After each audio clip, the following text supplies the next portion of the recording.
پر نظریہ اصلاحی التزام کیا اور اصول و فروع بتانے سے قبل یہ کہہ دیا کہ دیکھو ہمارے بتانے کے ذریعے اللہ تعالیٰ کو اپنے بندوں کی آزمائش بھی مقصود ہے. کہ ان چیزوں پر مطلع ہو کر کوئی شخص اپنے دین کی حفاظت و اصلاح کرتا ہے شر سے آگاہ ہو کر ان سے بچے. اور کون اپنا دین خراب کرتا ہے کہ شر پر مطلع ہو کر وہی شر اختیار کر لے جس کا انجام کا کفر ہے، کفر عملی ہو یا اعتقادی، اور ایمان برباد نہ کرنا. فرشتے بتا دیتے یہ بات. ظاہر ہے کہ وہ اس سے زیادہ خیر خواہی کیا کر سکتے تھے، بس جو کوئی ان سے عہد و پیمان کر لیتا اس کے روبرو جادو کے سب اصول و فروع بیان کر دیتے. لیکن ان کا کام یہ تھا کہ اگر کوئی عہد نہیں کر کے اپنے ارادہ و اختیار سے کافر و فاجر بن جائے، چنانچہ بعض اس عہد پر قائم نہ رہے اور جادو کا مخلق کو احزار ثانی کا ذریعہ بنا، جو فسق تو یقیناً ہے اور بعض طریقے کے استعمال کے کفر بھی ہے، اور اس سے وہ فاجر بن گئے. یہاں تو ہم نے فرشتوں کی بات کی اور اس کا خلاصہ پڑھا. اب ہم سحر کی حقیقت اور سحر کی اقسام اور کیا انبیاء پر سحر ہوا اس کے بارے میں ہم کچھ ڈیٹیل میں بات کریں گے. ٹھیک ہے، تو سحر لغت میں ایسے لفظ کو کہتے ہیں جس کا سبب ظاہر نہ ہو، خواہ وہ سبب معنوی ہو جیسے خاص خاص کلمات کا اثر، غیر محسوس چیزوں کا اثر جیسے جنات و شیاطین کا اثر، مسمرزم میں قوت خیالیہ کا اثر محسوسات کا ہو مگر وہ محسوسات مخفی ہوں جیسے مغناطیس کی کشش، لوہے کی اپنی جانب کھینچنا مغناطیس نزول سے پوشیدہ ہے، یا دواؤں کا اثر ظاہر ہوتا ہے، دوائیں مخفی ہوں جبکہ وہ دوائیں مخفی ہو، یا سیارات کا اثر. اس لیے جادو کی بہت سی اقسام ہیں مگر عرف عام میں عام جادو ان چیزوں کو کہا جاتا ہے جن میں جنات شیاطین عمل دخل ہو، خواہ قوت خیالیہ کے ذریعے مسمرزم کا الفاظ، کیونکہ یہ بات عقلاً بھی ثابت ہے اور تجربہ سے بھی کہ قدیم فلاسفہ اس بات کو تسلیم کرتے ہیں کہ حروف کلمات میں بالخاصہ کچھ تاثیر ہوتی ہے. کسی خاص حروف یا کلمے کو کسی خاص تعداد میں پڑھے لکھنے وغیرہ سے خاص تاثیرات کا مشاہدہ ہوتا ہے. ایسی تاثیرات جو کسی انسانی بالوں، ناخنوں، اعضاء، کپڑوں، دوسری چیزوں میں شامل کر کے کی جاتی ہے، جن کو عرف عام میں ٹونا ٹوٹکا کہا جاتا ہے اور جادو سمجھا جاتا ہے. اصطلاح قرآن میں سحر ایسے عجیب عمل کو کہا جاتا ہے جس میں شیاطین کو خوش کر کے ان کی مدد حاصل کریں. پھر شیاطین کو راضی کرنے کی مختلف صورتیں ہوتی ہیں، کبھی منتر، کفر و شرک کے کلمات، شیاطین کی مدح کی گئی ہو، کواکب و نجوم کی عبادت جن سے شیاطین خوش ہوتے ہیں. ایسے اعمال اختیار کیے جاتے ہیں جو شیاطین کو مثلاً ہو، مگر کسی کو ناحق قتل کر کے اس کا خون استعمال کرنا، نجاست کی حالت میں رہنا، نجاست سے اجتناب نہ کرنا، اس طرح یعنی یہ شیاطین کی قوتیں حاصل ہوتی ہیں. اور جو اللہ تعالیٰ کے راضی کرنے والے افعال ہیں، تقویٰ، طہارت، پاکیزگی، بدبو، نجاست سے اجتناب، ذکر اللہ، اعمال خیر. ٹھیک ہے، شیاطین کی امداد ایسے اقوال و افعال سے ہوتی ہے جو شیطان کو پسند ہیں. نجس رہے، پاکی اللہ کے نام سے دور رہے، اور عورتیں بھی ایام حیض میں یہ کام کرتی ہیں تو مؤثر ہوتا ہے. باقی شعبدے جو ہوتے ہیں ٹوٹکے اور ہاتھ چالاکی کے ساتھ یا مسمرزم وغیرہ کا اثر تو مجازاً سحر کہہ دیا جاتا ہے. سحر کی اقسام کی بات کریں تو ایک قسم تو محض نظری اور تخیل ہوتی ہے جس کو حقیقت واقع نہیں، جیسے شعبہ بازی یا چالاکی کہہ لیتے ہیں. عام لوگوں کی نظر یہ دیکھنے سے قاصر رہتی ہے. قوت خیالیہ مسمرزم کے ذریعے کسی کے دماغ پر ایسا اثر ڈالا جائے کہ جب وہ ایک چیز کو آنکھوں سے دیکھتا اور محسوس کرتا ہے مگر اس کی کوئی حقیقت واقعہ نہیں ہوتی. کبھی یہ کام شیاطین کے اثر سے بھی ہو سکتا ہے کہ مسحور کی آنکھوں اور دماغ پر ایسا اثر ڈال دیا جائے جس سے وہ واقعی غیر حقیقی چیز کو حقیقی سمجھنے لگے. جیسے حضرت موسیٰ علیہ السلام کے سامنے جب رسیاں ڈالی گئی تو سحر کے اثر سے ان کو ایسا محسوس ہوا کہ وہ گویا کہ واقعی سانپ ہے. سحروا اعین الناس، اور انہوں نے لوگوں کی آنکھوں پر جادو کر دیا.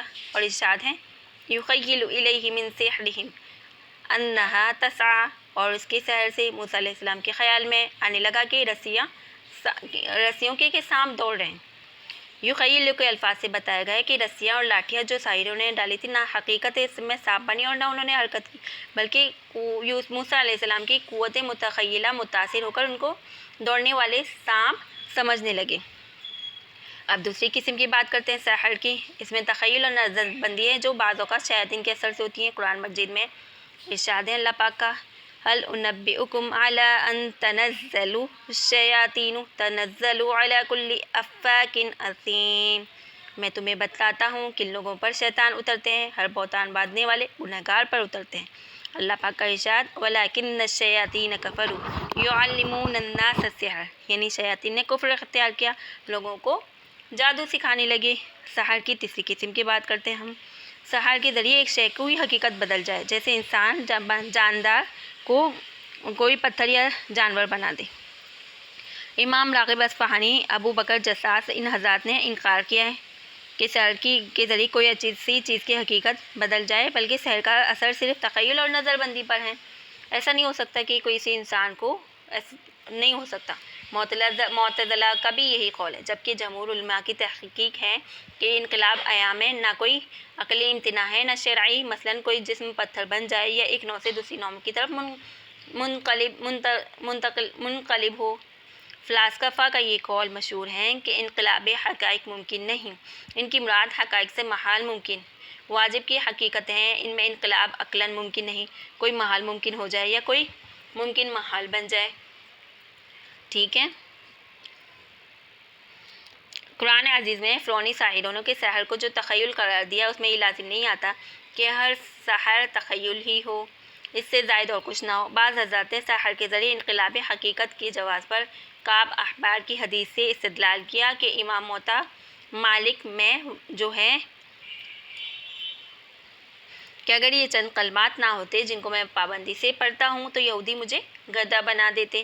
گدھا بنانے کا لفظ مجازی طور پر بیوقوف کے لیے ہے، مگر بلا ضرورت حقیقت کو چھوڑ کر مجاز لینا صحیح نہیں۔ حقیقی اور ظاہری مفہوم اس کا یہ ہے کہ اگر یہ کلمات روزانہ پابندی سے پڑھیں تو یہودی جادوگر مجھے گدھا بنا دیتے۔ ٹھیک ہے۔ تو لوگوں نے کلمات پوچھے تو انہوں نے حضرت کعب احبار رضی اللہ تعالیٰ عنہ نے یہ کلمات بتائے، اعوذ بوجہ اللہ العظیم الذی لیس شیء اعظم منہ وبکلمات اللہ التامات التی لا یجاوزہن بر ولا فاجر وباسماء اللہ الحسنى كلها ما عملت منها وما لم اعلم من شر ما خلق وذرأ۔ خلاصہ سحر کی تینوں قسمیں ممکن الوقوع ہیں۔ اب سحر اور معوذے کی بات کرتے ہیں کہ سحر اور معوذے میں کیا فرق ہے۔ انبیاء علیہ السلام معجزات واقع ہوتے ہیں اور انبیاء پر، اولیاء اللہ کے نیک بندوں پر کرامات اور جو ایسے واقعات مشاہدے میں آتے ہیں جو عادتاً نہیں ہوتے، اس لیے ان کو خرق عادت کہا جاتا ہے۔ بظاہر سحر اور جادو بھی ایسے آثار مشاہدے ہیں، اس لیے بعض جاہلوں کو ان دونوں سے التباس بھی ہو جاتا ہے، اس وجہ سے وہ جادوگروں کی تعظیم کرنے لگتے ہیں، اس لیے دونوں کا فرق بیان کرنا ضروری ہے۔ سحر اور جادو سے جو چیزیں آتی ہیں یہ اسباب دائرہ اسباب سے الگ کوئی چیز نہیں ہے، صرف اسباب کی ظہور اور خفا کا ہے۔ جہاں اسباب ظاہر ہوتے ہیں وہ ان آثار کا اسباب کی طرف منسوب کیے جاتے ہیں، کوئی تعجب کی بات نہیں۔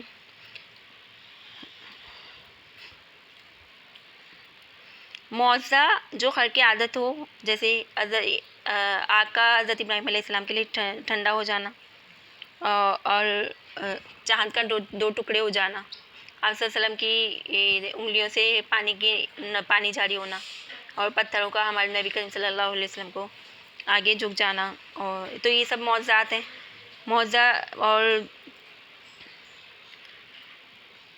معجزہ براہ راست اللہ پاک کی طرف سے ہوتا ہے، خود قرآن کریم اس کی تصریح ثابت ہے۔ وَمَا رَمَيْتَ إِذْ رَمَيْتَ وَلَٰكِنَّ اللَّهَ رَمَىٰ۔ کنکریوں کی مٹی جو آپ نے پھینکی، در حقیقت آپ نے نہیں پھینکی بلکہ اللہ نے پھینکی۔ ایک مٹی خاک کنکر کے سارے مجموعوں کی آنکھوں تک پہنچ جانا، اس میں آپ کے عمل کا کوئی دخل نہیں، خالص اللہ تعالیٰ کا فعل ہے۔ یہ معجزہ غزوہ بدر میں پیش آیا کہ آپ نے ایک مٹی اور سنگریزوں کو کفار کے لشکر پر پھینکی جو سب ان کی آنکھوں میں پڑ گئی۔ اب سحر اور معجزے کی حقیقتوں کا فرق، معجزہ بلاواسطہ اسباب طبیعیہ کے براہ راست حق تعالیٰ کا فعل ہوتا ہے، اور جادو اسباب طبیعیہ مخفیہ کا اثر ہوتا ہے۔ حقیقت سمجھنے کے لیے کافی ہے، مگر ایک سوال رہ جاتا ہے۔ اول معجزے اور کرامت ایسے حضرات سے ظاہر ہوتے ہیں جن کا تقویٰ، طہارت، پاکیزگی، اخلاق، اعمال سب کا مشاہدہ کرتے ہیں۔ ٹھیک ہے۔ اس کے برعکس جادو کا اثر ایسے لوگوں سے ہوتا ہے جو گندے، ناپاک، اللہ کے نام اور اس کی عبادت سے دور رہتے ہیں۔ ہر چیز جو انسان کی آنکھوں سے دیکھ کر انسان معجزے اور سحر میں فرق کر سکتا ہے۔ اچھا جی، اب سوال یہ ہے کہ کیا انبیاء پر جادو کا اثر ہو سکتا ہے؟ جواب ہے کہ یہ سحر در حقیقت اسباب طبیعہ کا اثر ہے اور انبیاء کے اسباب طبیعہ سے متاثر ہوتے ہیں، جیسے بھوک کا محسوس ہونا، بیماری میں مبتلا ہونا، شفا پانا، ظاہری اسباب سے سب جانتے ہیں۔ اس طرح باطنی اسباب سے انبیاء متاثر ہوتے ہیں اور یہ شان نبوت کے منافی نہیں۔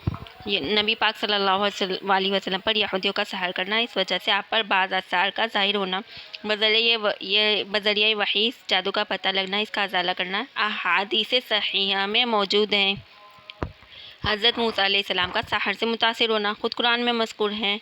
آیات یخیل الیہ من سحرہم انہا تسعی اور فاوجس فی نفسہ خیفۃ موسیٰ، موسیٰ علیہ السلام پر خوف طاری ہوا اور اسی جادو ہی کا تو اثر تھا۔